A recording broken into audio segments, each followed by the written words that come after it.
ფინანსთა მინისტრმა და შემოსავლების სამსახურის ხელმძღვანელმა მგზავრთა და კონტეინერების კონტროლის უწყებათა შორისი დანაყოფის წევრებთან შეხვედრა გამართეს, სადაც მებაჟე ოფიცრებს სამსახურეობრივი მოვალეობის კეთილსინდისიერად შესრულებისთვის მადლობის სიგელები და სამსახურეობრივი ჯილდო გადასცეს.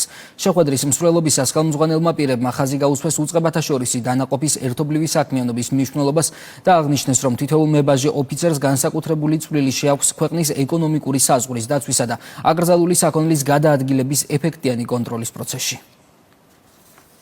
შესაძლებლობა ჰქონდა პროფესიული მოვალეობის კეთილსინდისიერად შესრულებისთვის მადლობა გადაგვეხადა იმ მებაჟე ოფიცრებისთვის, რომლებმაც განსაკუთრებით დიდი ოდენობით 50 მილიონი ლარის ღირებულების ნარკოტიკული საშუალება ჰეროინის შემოტანის მცდელობის ფაქტი აღკვეთეს.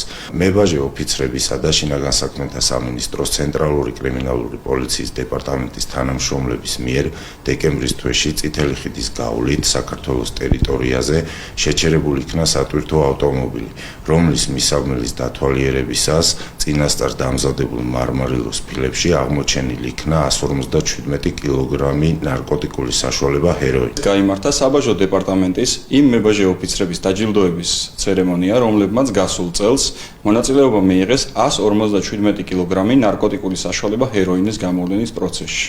საბაჟო დეპარტამენტი მომავალშიც აქტიურად გააგრძელებს რისკის შემცველი გადაზიდვების იდენტიფიცირებას და